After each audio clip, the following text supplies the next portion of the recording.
Welcome to NC Wine Snobs as we savor the world one sip at a time. In this episode, the snobs see some beautiful scenery, drink some wine, maybe even learn a little bit of history, all at Jones Van Drehle.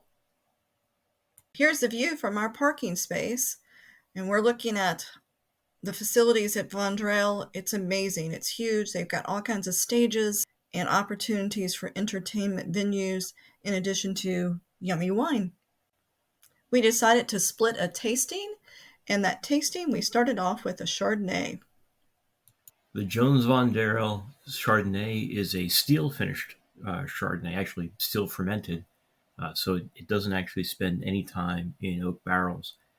And it's actually, usually when you come across a Chardonnay that's 100% steel, there's this like really bright, sharp note and flavor to it. But we really didn't come across that in this one. It was really very smooth. It didn't have that buttery softness that a barrel fermented would have. It had some kind of fruity, maybe some citrus notes to it, some aromas of tree fruit like pears, apples, things like that. Overall, a really well done wine that was very refreshing and very, very drinkable.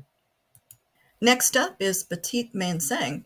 So we consider this to be the white wine for red wine drinkers. It had some minerality, it had grassiness, some tartness like green apple. So our next wine is Steel and Stone, and the name of this wine comes from the fact that at one point there was part of a railway that went through the what is now the vineyard here at Jones Van Drehle. So there's the history that we alluded to in our opening today.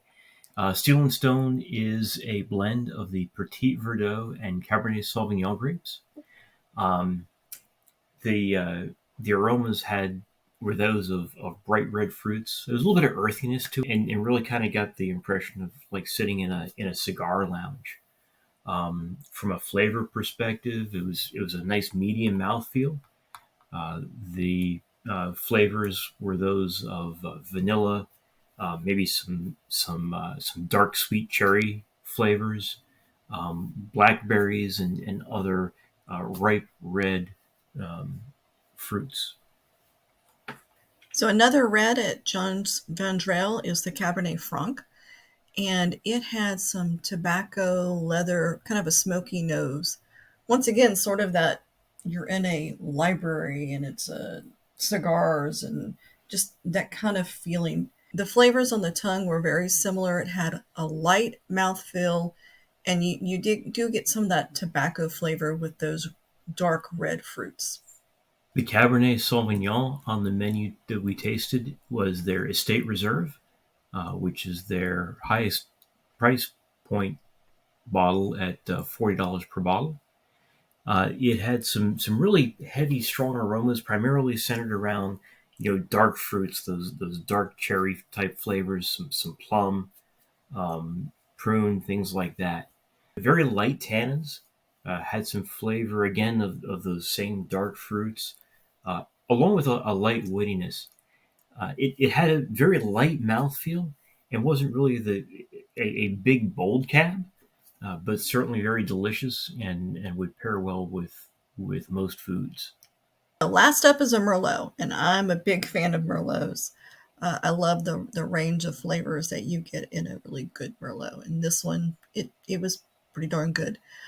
It had some leather and red berry flavors. You also had a little bit of tobacco and a spice like pepper to it. And then there was some leather reef tones and dark red fruits like plum and dark red cherries. Overall, a very good Merlot. Jones Van Drehle has a lot to offer with their facilities. They do have a concert series in the summertime, and this is an example of some of the concerts from this summer. And I want you to make sure you know a few of their rules about their property. It is a smoke and vape free zone. So leave those at home or at least in your car. And they do want, well-behaved children and leashed pets, and only those over 21 in the actual tasting room. If you enjoyed this video, be sure to hit that like button and subscribe to the channel with the notification bell turned on.